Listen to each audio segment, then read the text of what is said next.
Dieu. Amen. Nous allons prier le Seigneur.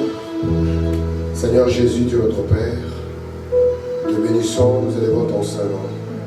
Tu es l'époux de nos âmes, et plus beau entre 10 000 pour nous, Seigneur, c'est toi. Voici assemblés en ces lieux, ô Dieu, parce que c'est toi qui nous as convoqués dans cette sainte convocation, Seigneur. Tu as dit, ô Dieu, qu'en ces jours tu te révéleras toi-même.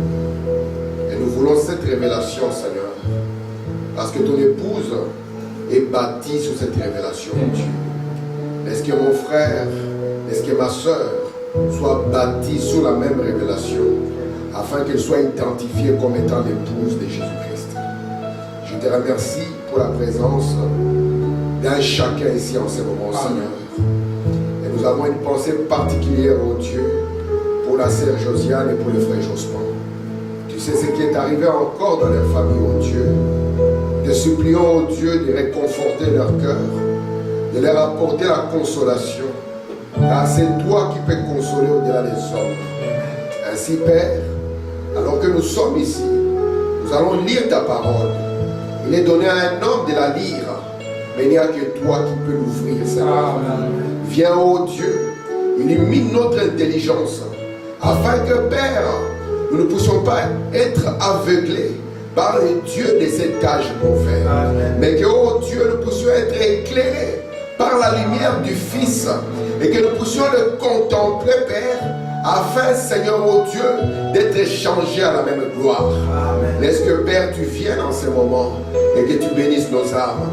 Et qu'en quittant ces lieux, nous puissions dire comme les disciples sur le chemin d'Emmaüs, que notre cœur brillait au-dedans de nous lorsque toi, tu nous parlais en chemin. Bénis un chacun, Père, je te prie. Et bénis ta parole au nom de Jésus-Christ. Amen. Amen. Le Seigneur vous bénisse. Nous allons lire l'Écriture.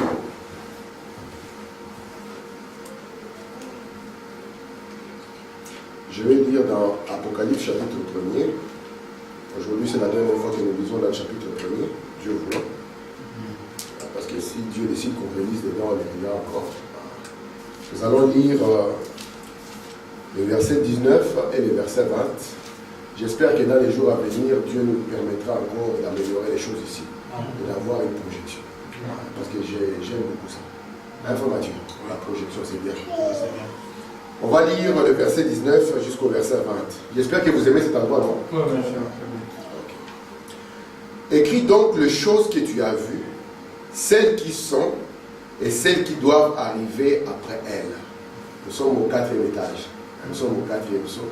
Et nous avons été pris en Amen. Le verset 20. Le mystère de cette étoile que tu as vue dans ma main droite et de 7 lampes d'or. Les 7 étoiles sont les anges de cette église. Et les 7 lampes sont les 7 églises. Amen. Amen. Vous pouvez vous asseoir. Alors que vous vous asseyez confortablement, je vais lire encore une portion de l'Écriture. Je vais continuer dans Genèse au chapitre 1er. J'ai à peu près 3 endroits que je vais lire dans la Bible afin de donner la portion d'aujourd'hui. Amen. Vous savez que la sœur Josiane n'a pas pu venir, elle est très faible. Le frère Jospin, il m'en a parlé aujourd'hui. Nous allons prier pour eux. C'est une famille qui a été éprouvée durement ces jours-ci, afin que Dieu puisse les consoler. Nous croyons que l'homme né de la femme, ces jours sont comptés. William Branham dit, il naît déjà dans la mort. Parce que la femme, c'est l'arbre de la mort. C'est pour ça que même pour que Dieu puisse mourir, il devait qu'il prenne la chair et qu'il naisse par la femme. Amen. Mais nous savons que la séparation de la chair, elle fait mal. Même Jésus, quand on lui a appris que son ami, Lazare, était parti, le Seigneur avait pleuré. Amen. Et c'est pour cela que nous devons pleurer avec ceux qui pleurent. Et quand nous allons dans ces lieux, et là nous comprenons. La fin du discours, c'est craindre Dieu. Amen. Et garder les commandements. Amen. Afin que notre vie, notre passage sur la terre puisse avoir une valeur réelle. Amen. Parce que l'homme qui naît de la femme, ces jours sont agités. Vous comprenez? Et puis, il sera comme une herbe qui a été fauchée. On le verra dans la splendeur de la jeunesse comme le frère Emmanuel. Quelques tours de soleil, il m'a vu comme j'étais comme lui. Quelques tours de soleil, il n'y a plus de cheveux sur la tête. Ça, c'est l'homme sur la terre. Mais, il y a un autre homme pour qui Dieu a promis chaque chose. Et l'homme là, il est le sujet du but de Dieu dans ce message. Amen. Paul l'a appelé l'homme de Dieu. Exactement. Amen. Je vais lire dans Genèse au chapitre 1er, je commence au verset 14. Il est écrit ceci. Dieu dit, frère Etienne, ça va? Ça va, tu as pu arriver? Oui. Bon, moi, vous avez peur que vous n'aurez pas la place. Moi, j'ai dit, vous aurez la place. Moi, je suis arrivé directement chez Gare. Frère Emmanuel connaît mon système. Moi, quand on dit qu'il n'y a pas de place, on me dit, il y a une place. S'il n'y a pas la place pour les autres, il y aura une place pour toi. Amen. Moi, tout le monde, j'ai garé. Je suis venu calmement. Il y a un frère qui dit, moi, je vais dire la Bible. Il dit, chacun selon sa foi. Amen.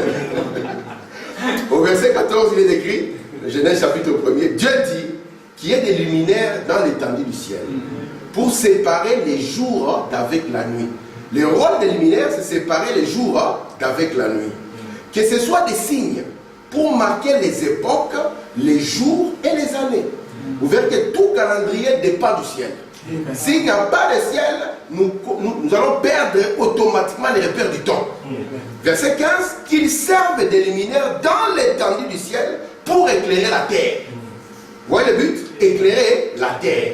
Et cela fut ainsi. Amen. Verset 16, Dieu fit deux grands luminaires. Le plus grand luminaire pour présider au jour, le plus petit luminaire pour présider à la nuit. Amen. Et il fit aussi les étoiles. Amen. Papa, maman et les enfants. Amen. Il faut dire ça. C'est ça la vision que Joseph avait eue. C'était bien quand Joseph frappait ses frères. Mais quand Joseph est venu avec ce genre de songe, même son père le prophète a bougé. Il a dit, papa, j'ai vu le soleil, j'ai vu la lune, j'ai vu les étoiles.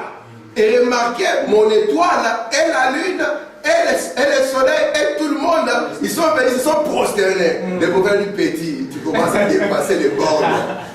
Amen. Parce qu'une étoile peut être élevée, elle aura plus de gloire que le soleil. Amen. C'est ce que nous croyons. Amen. Il dit, Dieu plaça dans l'étendue du ciel pour éclairer la terre. Le but de ça, c'est éclairer la terre. Pour présider au jour et à la nuit, pour séparer la lumière avec les ténèbres. Donc, quand vous voyez le soleil venir, il va séparer la lumière avec les ténèbres. Amen. Quand vous voyez la lune venir, c'est ça le but. Il dit ceci. Pour présider au jour et à la nuit, séparer la lumière avec les ténèbres, Dieu vit que cela était bon. Il lit un soir, il lit un matin, c'est fait le 4e jour. Le 4e jour. J'aime beaucoup la Bible. C'est le 4e jour que Dieu a créé les astres. Amen. Et lorsque nous lisons dans l'Apocalypse chapitre 1er, verset 19 à 20, on nous dit qu'il a 7 étoiles où? Dans sa main droite. Amen. Et nous savons que Fort Madame dit, ne fondez jamais une doctrine sur un seul verset de la Bible. Il dit non, il faut que la pensée traverse la Bible de Genèse jusqu'à Apocalypse. Donc si Dieu a parlé des étoiles dans le livre d'Apocalypse, c'est qu'il en a parlé tout au long de la Bible et il a gardé la même signification. Amen. Nous voyons ici que les étoiles, c'est le 4e jour. Amen. Ça devient compliqué ici. Là. Exactement. Mais pourtant, on a dit au commencement, Dieu avait dit le premier jour que la lumière soit. Amen. C'est quoi? On comprend. Et puis c'est le 4e jour qu'on voit qu'il y a le soleil là. C'est pour ça que quand Jésus est venu sur la terre, ce mystère ici a embrouillé même les Juifs. C'est le 4e jour, n'est-ce pas? Et nous voyons que le 4e jour, c'est le 4e millénaire. Parce qu'un jour, c'est 1000 ans. Je ne mens pas, c'est ça la chronologie prophétique. Amen. Jésus est apparu sur la terre le 4e jour. Qui va refuser? Parce que d'Adam à Noé, c'est 2000 ans. De Noé à Jésus, c'est combien? C'est 2000 ans. Et Jésus vient sur la terre. Mais quand il vient sur la terre comme le soleil, les autres disent non. Mais lui, il dit, avant qu'Abraham fût, je suis. Amen. William Branham dit, c'est là où le soleil pouvait être maintenant visible de la terre. Amen. Parce que la terre n'est pas plus vieille que le soleil. Non. Ne vous trompez pas. Le soleil est plus vieux que la terre et la terre est un morceau du soleil. Amen. Merci Seigneur. Amen. Maintenant, prenons aussi Exode 13. Je vais entrer dans ma leçon. On ne sera pas long parce qu'on doit aller voir le frère Emmanuel avec la famille. C'est le jour aujourd'hui. C'est le jour dédié pour toi. Et hier, moi, j'ai été voir la sœur Josiane. Je suis resté un peu là-bas pendant un temps. Nous avons eu...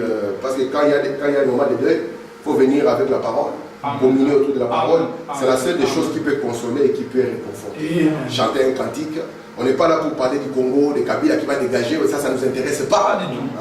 Nous ne sommes pas là pour parler du futur président d'Haïti, Ce qui nous intéresse, c'est de parler de ces royaumes.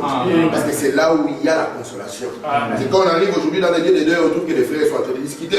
On commence à voir les partis politiques au milieu des frères, on ne comprend plus rien. Voici notre parti. Le message de maintenant, dans Exode 13, le verset 21, il est dit: l'Éternel allait devant eux les jours dans une colonne de nuée pour les guider dans leur chemin, et la nuit dans une colonne de feu pour les éclairer, afin qu'ils marchassent jour et nuit. Amen. La colonne de nuée ne se retirait point de devant le peuple pendant le jour, ni la colonne de feu pendant la nuit. Merci Seigneur. Je crois que je suis orphelin d'un tableau, mais ce n'est pas grave.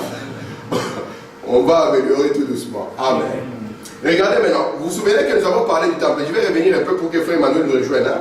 Parce que nous, on a déjà fait quelques séances et on est parti. Nous avons montré ici que le livre de l'Apocalypse, pour bien le comprendre, on doit d'abord appréhender très bien les tabernacles. Parce que c'est un livre qui décrit les tabernacles sans que les gens ne se rendent compte. Amen. Et nous avons vu que Dieu, comme Madame dit, a vécu dans une maison à 3 pièces, à savoir le corps, l'esprit et l'âme du Seigneur Jésus. Amen. Vous vous souvenez, vous avez lu la citation, n'est-ce pas? Alors quand Dieu a vécu cela, Frère Madame me dit, c'est la demeure de Dieu, mais c'est aussi notre demeure. Amen. Et il commence à nous montrer que le plan de Dieu, il l'a exprimé. Parce que Dieu, il exprime sa pensée au travers de sa création. William Branham dit, je n'étais pas un homme d'église, mais j'étais un homme qui allait à la chasse. Mais je pouvais savoir que Dieu était vivant, parce qu'un homme, il va exprimer sa pensée au travers des choses qu'il fait. Amen. Vous comprenez ça? Amen. Si vous voulez savoir ce que les frères pensent sur un sujet, même s'il ne dit rien, regardez les actions qu'il va poser. Quand le moment va arriver, vous comprendrez quelle est la pensée. Parce que William Branham nous montre que les cieux ont toujours été silencieux, mais c'est la terre. Vous comprenez? La 7e fois qu'elle s'ouvre, le ciel est silencieux. Amen. Mais c'est la terre qui révèle le silence. Amen. Et quand un homme, parce que vous êtes céleste dans votre cœur, et vous êtes terrestre dans votre extérieur, le mystère qui est caché dans votre cœur, c'est votre terre qui va le révéler. Amen. Amen. Et c'est ainsi maintenant que nous avons vu que Dieu a commencé à exprimer un certain plan dans les tabernacles.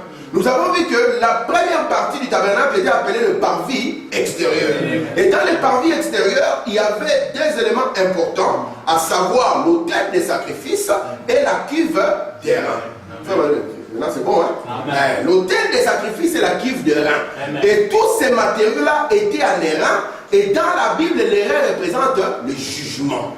C'est pour ça que quand Jésus est venu dans sa première venue, il devait venir afin que le jugement de Dieu tombe sur lui. C'est pour ça qu'Ésaïe 53 dit qu'il a porté, n'est-ce pas? Lui, le jugement de l'Éternel est tombé sur lui. Et les gens ont cru qu'il était rejeté et frappé de Dieu. Mais pourtant, c'est de nos fautes qu'il s'est chargé. Amen. Vous voyez ça?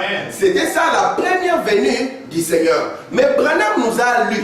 Il nous a dit que Jésus n'avait pas encore fini ce qu'il devait faire.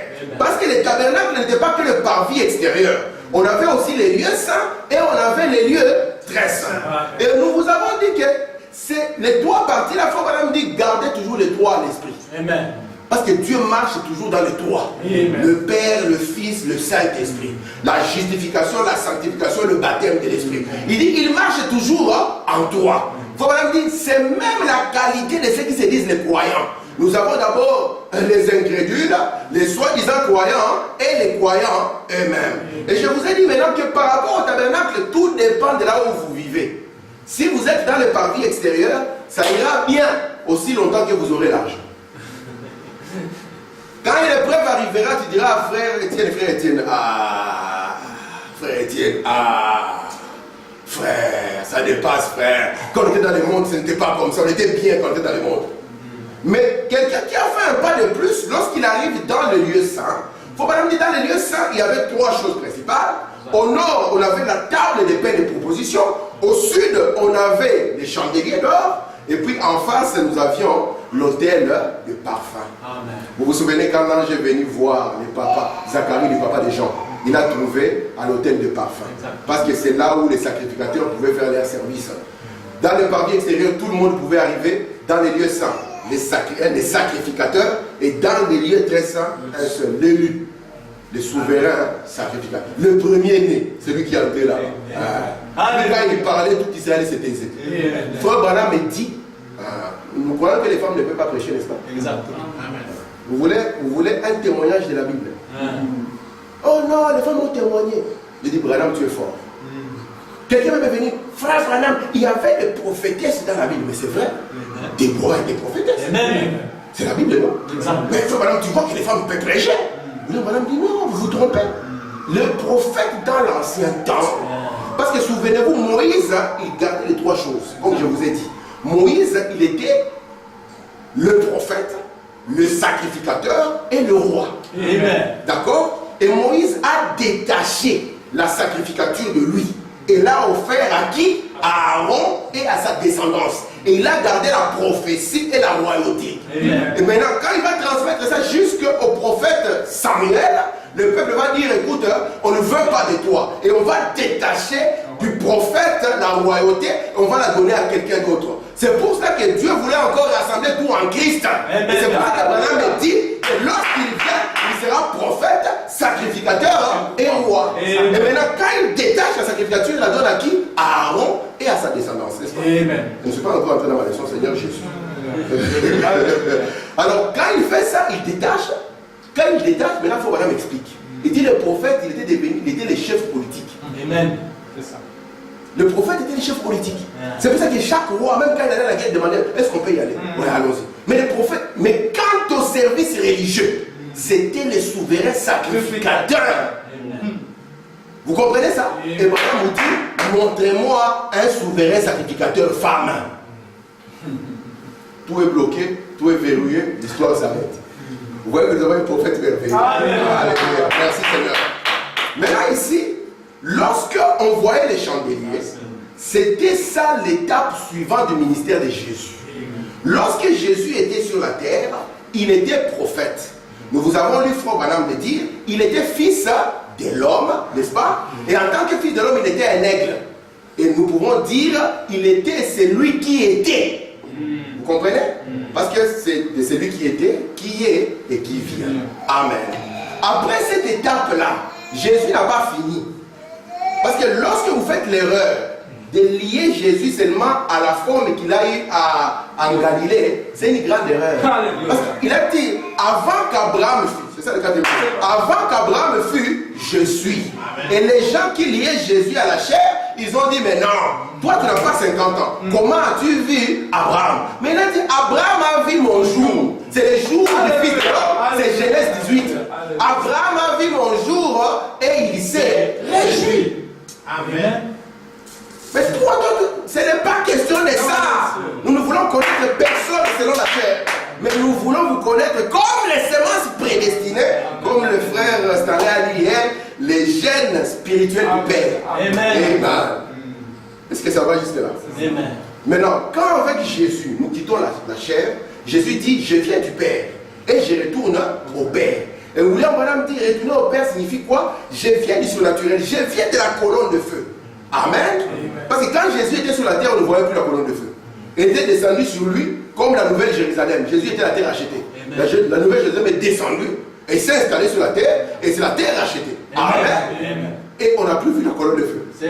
Et puis maintenant, je retourne à la colonne de feu. Quand il retourne à la colonne de feu, Paul le croise sur le chemin de quel chemin? Ok, pas de Damas. Il le croise sur le chemin de Damas. Qui es-tu, Seigneur? Je suis Jésus. Et à partir de là, à la Pentecôte, vous savez que les âges de l'église ont commencé. Le même Jésus est venu pour tabernacler ou bien pour s'asseoir sur le trône du Père, le trône de son église. Amen. Et c'est ce qui est important maintenant. Maintenant, on nous dit que dans sa main droite, il a cette étoile. Je vous ai dit que le Jésus qui est décrit dans le livre de l'Apocalypse, ce n'est pas le Jésus qui a marché sur le chemin d'Emmaüs. Mais ça reste toujours le même Seigneur Jésus. Parce que nous croyons que le même Seigneur Jésus a déjà marché dans les rues de Goma, frère Étienne. Le même Seigneur Jésus a déjà marché dans les rues d'Haïti. Le même Seigneur Jésus a marché dans les rues de Kentucky. Je vous fais d'abord accepter vos points pour que quand je dis Kentucky, je ne sais pas vous écouter. Le même Seigneur Jésus. Amen. Alors remarquez maintenant, Jean a vu que dans sa main droite, il avait cette étoile. Maintenant, c'est une question quand même assez difficile. Comment un homme peut porter cette étoile dans sa main? Parce que les gens qui ont réalisé, il y a une série de films sur la Bible. En fait, j'aime beaucoup cette série-là. On a Abraham, on a Joseph. Et ils ont quand même risqué de faire l'Apocalypse. C'était compliqué. C'est très compliqué. Parce que l'Apocalypse, ce n'est que symbole après symbole. Comment vous allez représenter un homme avec cette étoile et les paix qui sont les sa bouche? C'est bizarre. Ils se sont quand même battus comme des lions, mais c'était difficile. Et maintenant, regardez, il a 7 étoiles dans sa main droite. Il faut vraiment dire, souvenez-vous, Dieu est esprit. Étant esprit, la droite n'a rien à voir avec le fait de dire que c'est ma main droite. Et même la Bible le confirme dans le psaume 118 que la droite de Dieu, c'est sa puissance. Amen. Donc les 7 étoiles étaient dans la puissance de Dieu. Amen. Ce n'est pas que l'étoile fait quelque chose d'elle-même, non. Mais l'étoile puise ce qu'elle fait de la puissance de Dieu. C'est pour cela que vous allez voir, c'est semblable au chandelier. Un chandelier n'a pas de lumière en soi. Un chandelier doit être alimenté pour pouvoir donner de la lumière. Je ne sais pas si à Haïti vous avez des problèmes de courant, mais là-bas, d'où vous venez, hein, là-bas, c'est catastrophique. Le courant part comme il veut, il revient, on ne contrôle pas. Alors quand le courant part, hein, frère Etienne, on alimente la lampe. Nous avons l'expérience d'alimenter la lampe. On met du pétrole. Et on alimente la lampe, on l'allume. S'il n'y a pas de pétrole, l'enfant dira, papa, il n'y a pas de pétrole. Donc il n'y a pas aussi de lumière. Ainsi, chaque étoile, parce qu'une étoile, ça représente d'abord un fils d'Abraham. Mais c'est ce que Dieu a montré à Abraham. Il a dit à Abraham, écoute le mystère. Ils sont d'abord comme la poussière de la terre. D'accord? Ça c'est notre première naissance. Nous sommes comme la poussière de la terre. Mais ça ne se limite pas à ça. Il y a un appel plus haut. Ils sont aussi comme les étoiles des cieux. Et il faut maintenant dire, remarquez, les cieux ont toujours influencé la terre.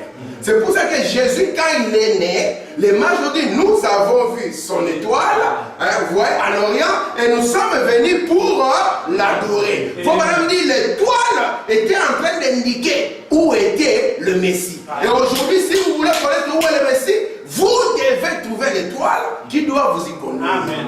Amen. Alléluia. Et il avait 7 étoiles dans sa main. Et cette étoile-là ne brillait pas d'eux-mêmes. Ils puisaient leur force. On prenait à l'époque de l'huile d'olive. Ouais, on le concassait. Il y a une fête. Hein. Israël célèbre une fête. Et on vient de la célébrer il n'y a pas longtemps. On appelle ça la fête de la lumière, la fête de Hanouka. Quand les Grecs ont dominé, on va le voir quand on doit parler de l'histoire. C'est très important. Les Grecs à un moment ont dominé Israël. Vous savez qu'Israël a été dominé par beaucoup de peuples. Et les Grecs à un moment ont dominé Israël. Quand ils ont dominé Israël, vous savez ce qu'ils ont dit à Israël? Nous, on n'a pas de problème avec vous. Tout ce que nous voulons, c'est que vous puissiez devenir des Grecs. Oubliez votre Dieu, oubliez votre Torah, ne devenez pas des Grecs. C'est ce que nous avons vu ici avec le message. Un frère débarque ici, après un moment, il a oublié les dieux de ses pères. Amen. Il n'est plus un bar mitzvah, un fils de la loi. Parce que notre loi, c'est le message de l'heure. On dit qu'il est devenu un grec. Plus blanc que le blanc. Amen. Et c'est ce que les Grecs voulaient. Maintenant, il y avait une famille qu'on appelait la famille de Maccabée, c'était des prêtres. Ils ont dit non. Parce que les chandeliers ne s'allumaient plus. Ils se sont battus pour allumer les chandeliers. Ils ont trouvé juste une petite fiole d'huile. Parce qu'il faut de l'huile. Et avec cette fiole d'huile, ils ont allumé les chandeliers. Amen. Et les chandeliers ont fait un miracle. Il a brûlé pendant 7 jours. C'était un réveil pour Israël. Et depuis lors, ils célèbrent cette fête. Amen. Amen. Amen. Et nous voulons être les ceux-là qui allument la lumière. Amen. Parce qu'une étoile, lorsqu'elle vient, c'est pour que les ténèbres et la lumière soient séparées.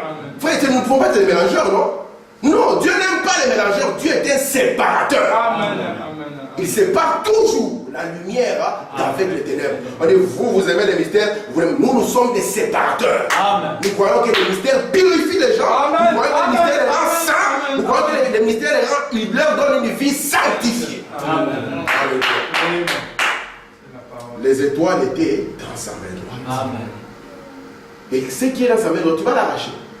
Il y avait combien d'étoiles? 5. Moi je pensais qu'il y en avait 8. Non. Beaucoup de remplaçants sont sortis.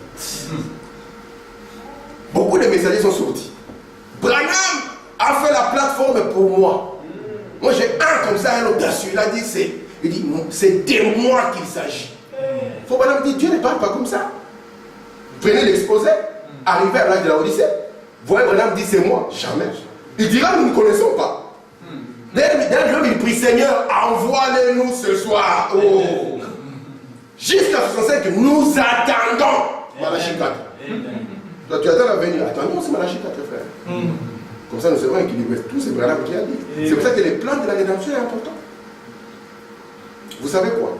Je vois que vous me tirez. C'est vous qui me tirez. Allez-y, allez-y. Regardez un peu. Vous savez quoi?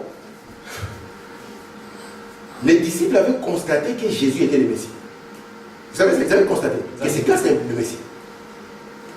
Mais maintenant, il y avait une question qui est taraudée. Si ce gars est le Messie, mais l'écriture quelque part ment. Parce que comment le Messie va arriver alors que Élie n'est pas encore venu? Parce qu'il a été dit que Élie viendra premièrement. Mais Seigneur, ok, on comprend, tu es le Messie. Mais non, on a un souci. Où est Élie? Il dit, Élie est venu, vous ne l'avez pas reconnu. Si on n'a pas reconnu Élie, est-ce qu'on reconnaîtra Jésus? Mais écoutez, frère, où? Élie est venu, vous ne l'avez pas reconnu. Ah, il comprit. Il n'a pas dit Élie, c'était le nom. Il comprit. Ah, Johanna, c'était Jean-Baptiste. Vous voyez comment ça se passe? Amen. Ils avaient les plans, ils ont compris dans les plans. Hey, on est déjà ici. Hein. Et alors qu'elle est que ça. Alléluia. Merci beaucoup. Alors vous voyez, ce message c'est le bonheur. Franchement. Amen. Hier on a passé, on était dans les deuils, mais avec le frère Jospin et le frère Stanley, on a communié. On a vu frère Wana, on a communié. Et nos âmes étaient remplies. Et à la fin nous avons chanté et prié ensemble. Frère Wana me dit ceci dans la vision de Patmos, paragraphe 66. Avez-vous remarqué des étoiles, virgule, des chandeliers? Qu'est-ce que cela signifie? Hein, frère Mathieu? Des étoiles, des chandeliers. Ça signifie quoi? Qu'est-ce que cela signifie? Ça signifie que la dispensation dans laquelle nous vivons, c'est la nuit. Amen. Les bougies, les lumières, les étoiles indiquent que c'est la nuit. Vous savez qu'au moment où nous parlons, il y a des étoiles. Mais nous ne pouvons pas les voir. Parce que quand Christ est là, les petits dons là disparaissent. Amen. Mais il suffit que le soleil se retire. Ah, là, on voit aussi les gaillards qui prennent leur place. Quand Frère Branham arrive, Maman Olangi, tous ces gens là-bas, Haïti, l'église de Dieu, tout ça, ils ferment la bouche. Quand les messages se retirent, là, ils peuvent commencer à faire un peu de bruit. Écoutez, que fait une étoile? Elle reflète la lumière du soleil jusqu'au retour du soleil. Vous voyez ça?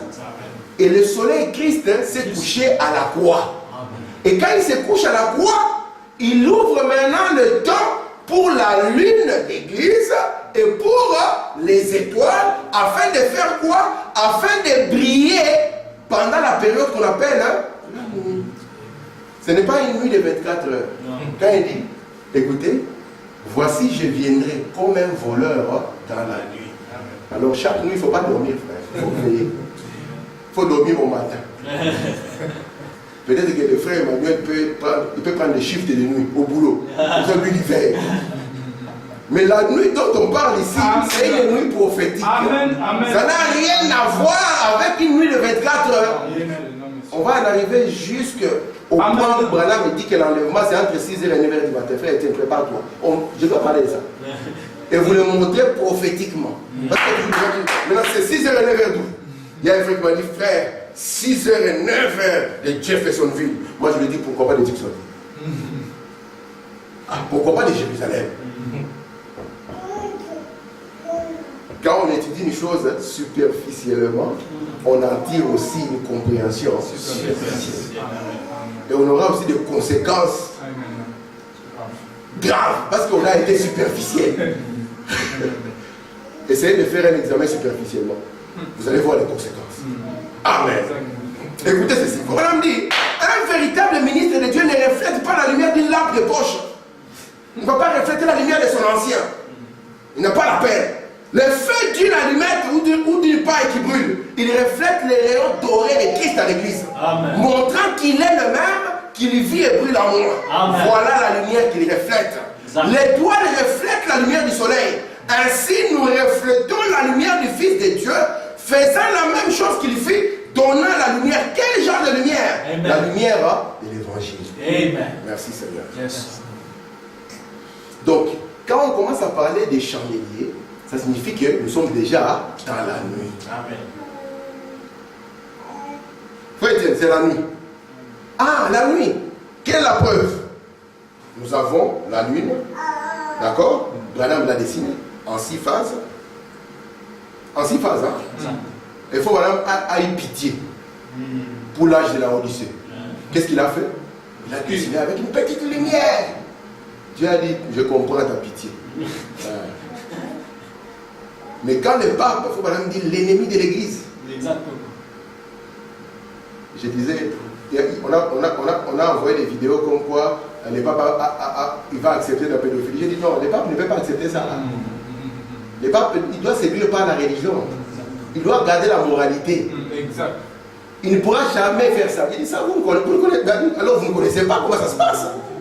Il doit passer comme ça, les enfants sont contents, il ne peut pas être un danger pour les enfants. Amen. Amen. Et quand il a mis les pieds à Jérusalem, la première phase a correspondu à ce que Branham avait dessiné. La deuxième phase, Branham. On arrive à la 6e phase, ça correspond. 7e phase, Frère Mathieu, noir, blackout. Et Frère Branham me dit, où sont les élus? On les cherche encore dans la Odyssée. Où sont les élus? Reconnaître du jour, et ce message. C'est là où il a dit ça. Amen. Écoutez, Frère Branham, dans la voie pourvue par Dieu pour traiter les péchés. Paragraphe 16, je commence au milieu. C'est juste comme Jésus, quand il était ici sur la terre, il est parti, il est retourné au ciel, il a renvoyé le Saint-Esprit à l'église qui est la lumière, à sa place aujourd'hui. Mais rappelez-vous, la lune n'émet pas du tout de lumière. Vous savez que la lune n'émet pas de lumière?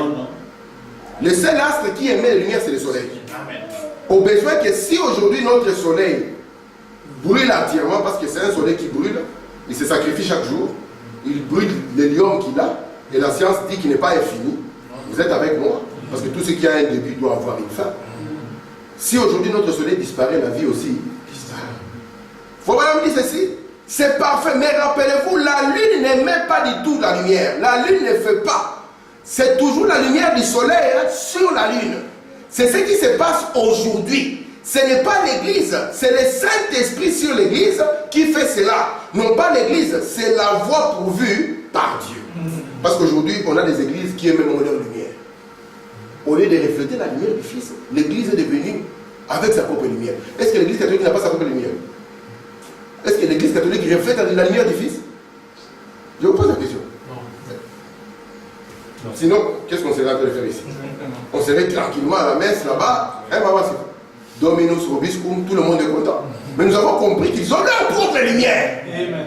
Amen. Et nous avons dit que dans le temple de Dieu, on ne peut pas amener une lumière étrangère, un fait étranger, non. Nous voulons refléter la lumière du Saint-Esprit, la lumière du Fils. Amen. Amen. Amen. Donc, la première leçon qui est importante à comprendre, c'est quoi? Lorsqu'on parle du chandelier, on parle de la lumière. Comprenez ça? C'est pour ça que nous avons les étoiles qui représentent les messagers et la lune qui représente l'église ou les élus. Frère, ça va, non? Ce n'est pas les jours. C'est plus tard que Branham va nous prêcher, c'est le lever du soleil. Donc jusque-là, le soleil s'est couché. Il ne s'est pas encore levé. Vous êtes avec moi? Nous allons traverser une période de la nuit. Il faut Branham dire que dans les temps de la Bible, la nuit n'était pas divisée en heures. Hein? Oh, il est quelle heure, frère? Il est 21h. Non. La nuit était divisée en veille et elle était divisée en 7 veilles qui pouvaient être regroupées dans les 3 grandes veilles. Ça, c'est la leçon suivante. D'accord? Vous allez aimer ça. Ça va résoudre le moment de l'enlèvement. Et Jésus avait dit qu'il va venir comme un voleur dans la nuit. C'est pour ça que Matthieu 25 dit qu'au milieu de nuit, un cri retentit. Voici l'époux, allez à sa rencontre. Il y avait 10 vierges endormies, n'est-ce pas? 5 se sont réveillées, ils avaient déjà la lampe avec le Saint-Esprit. Tandis que les autres ont commencé à dire, donnez-nous un peu de votre huile. Frère Branham me dit, faites attention. Quand vous voyez les catholiques commencer à devenir charismatiques, à commencer à chercher un peu de cette huile, Frère Branham dit, c'est le moment où le pouls vient. Même les catholiques sont devenus charismatiques, frère. Ils commencent à parler à langue. Donnez-nous, Frère Branham dit, quand vous voyez ça, Amen. Sachez que c'est le moment où le pouls vient, je vais vous le dire, et qu'il rentre. Amen. Amen. Même les catholiques, frère, commencent à parler à langue, frère. Un catholique, ça va envoyer ses chapelets, histoire et tout. Non, il commence à entrer en danse, frère. Est-ce que vous avez été dans moi, j'étais dans le groupe catholique charismatique. Ma mère était là, eux. Ils entrent en transe, ils parlent en langue, ils prophétisent. Je dis, regarde. Ils sont en train de chercher lui. Amen. Amen. Merci Seigneur. Je vais lire dans l'enlèvement. Je vais me diriger vers la fin. Comme je ne veux pas être long, pour que nous ayons le temps de voir le frère Emmanuel et que le frère Étienne puisse avoir le temps de retourner au village. Et que moi aussi je puisse avoir le temps de retourner au village. Frère Emmanuel aussi au village. Ici c'est la capitale, frère. C'est l'esprit des King. Hein? Donc tout le monde sont des villageois. Là c'est l'esprit du Congo. Quand tu n'es pas dans la capitale, tu es villageois. On est tous au village. Les gens de la capitale, ils restent comme frère. Il est très fier de tout. Le paragraphe 125 dit ceci, l'enlèvement. Les 7 veilles séparées aux 7 veilles. Quelqu'un est venu. Il n'est pas venu dans la première veille, ni dans la deuxième, ni dans la troisième, ni dans la quatrième. Il vient dans la 7e veille. C'est donc le 7e qui fut enlevé. Noé, le type de juif, fut transporté par-dessus. Écoutez le paragraphe 126.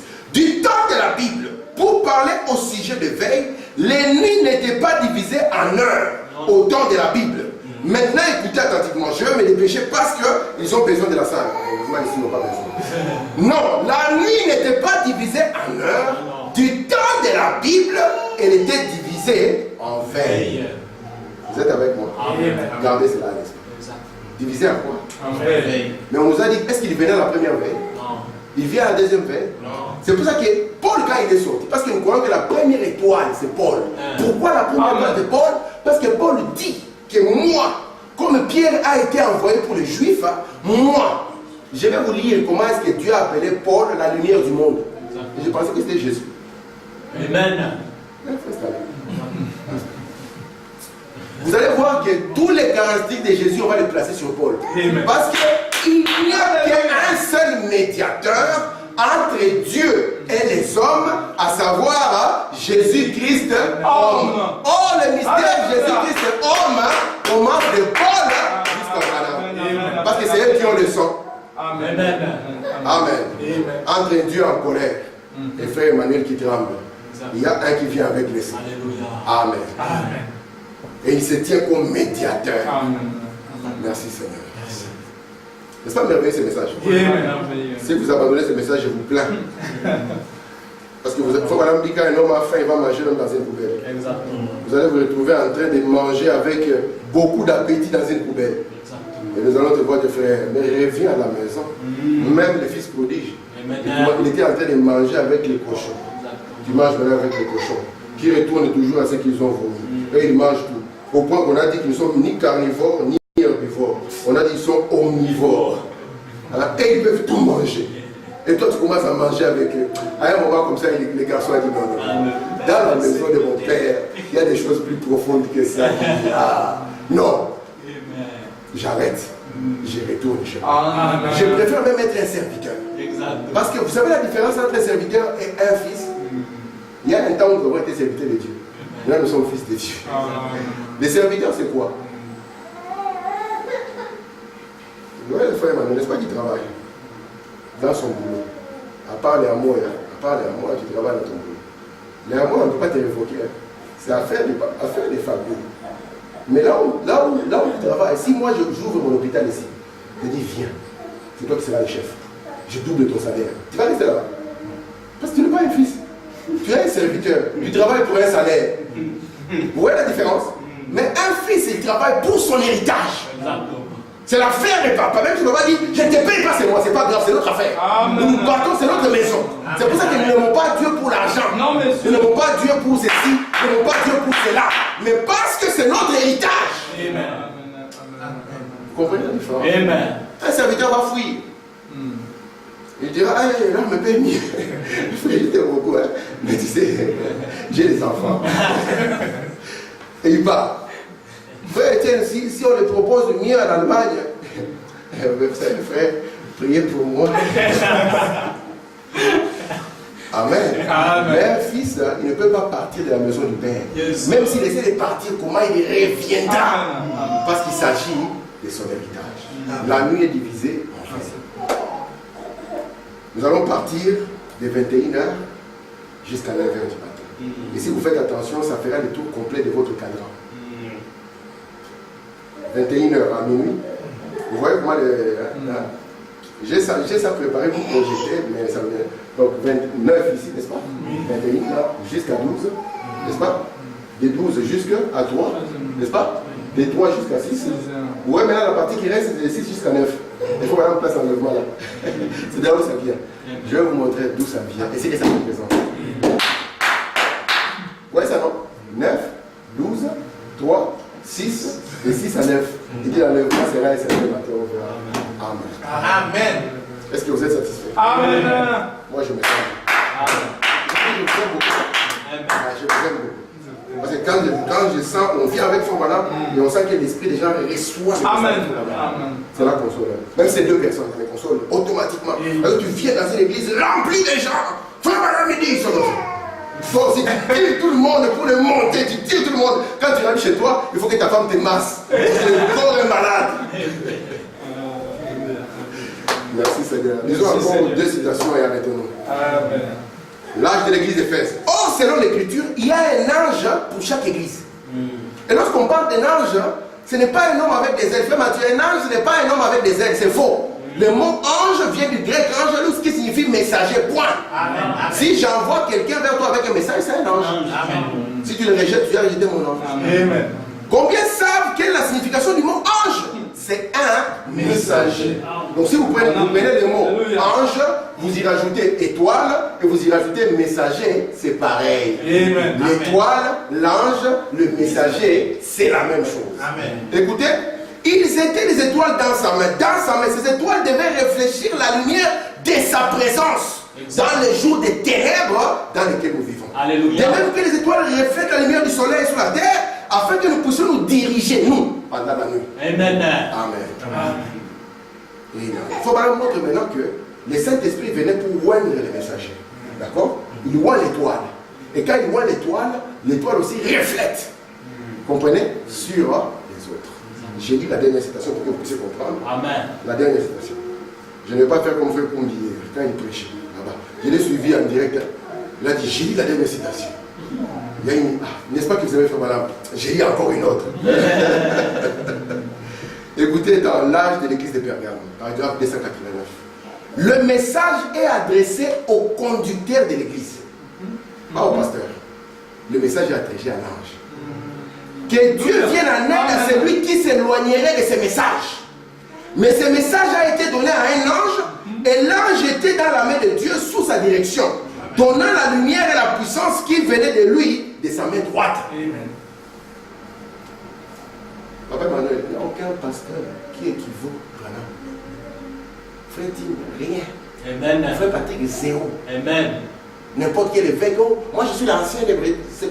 Heureusement qu'il n'y a pas un qui a osé ici. Nous sommes dit qu'il est l'ancien de Bruxelles ou l'ancien de Bruxelles. Parce qu'à Paris, il y a des audacieux. Ici, on allait taper sur lui. Il n'y a personne qui équivaut l'ange. C'est pour ça qu'il faut Branham me dit que même les véritables serviteurs, ils manquent de comprendre combien il est important de ne dire que c'est lui. C'est lui qui reçoit la lumière. Amen. J'ai la citation ici, je ne la lirai pas parce que je vous ai promis de ne plus lire. Il faut madame dire, la foi vient de ce qu'on entend.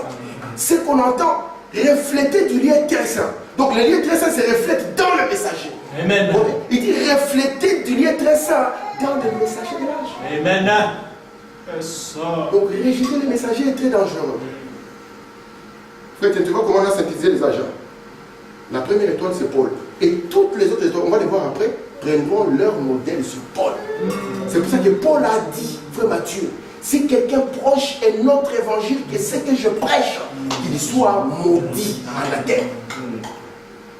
Les musulmans, ils ont séparé Paul de Jésus. Les musulmans disent que le vrai organisateur du christianisme tel que nous le connaissons, c'est l'affaire de Paul. Il dit c'est Paul qui est vraiment l'homme qui a assis toute la doctrine que nous avons aujourd'hui. Et nous disons Amen. Amen. C'est toujours Jésus dans la continuité. Amen. C'est pour ça que les femmes ne prêchent pas ici. Amen. Amen. C'est pour ça que nous baptisons au nom du Seigneur Jésus. Amen. Amen. Et c'est pour ça que nous gardons tous ces principes apostoliques, parce que Branham dit, j'ai prêché exactement comme Paul. Amen. Si c'est de Paul entre, frère Manuel dit entrera. Amen. Parce que dans la prédication, il était comme Paul. Mais dans l'enseignement, il est parti encore plus loin que Paul. Amen. Amen. Parce que Paul disait, quand le parfait vient. Madame dit, c'est quoi le parfait? Il dit, c'est l'interprétation parfaite de la parole. Amen. Qu'est-ce que cela veut dire? Amen. Je n'interprète pas Frère Branham, parce que la parole s'interprète elle-même. Amen. Branham me dit, lorsque Dieu dit, une vierge concevra, comment est-ce que Dieu interprète là? Il l'interprète lorsqu'il accomplit. Amen. Amen. Amen. Vous êtes avec moi? Amen. Donc, le parfait viendra, c'est l'accomplissement, l'aboutissement de toutes les choses. Que le Seigneur bénisse.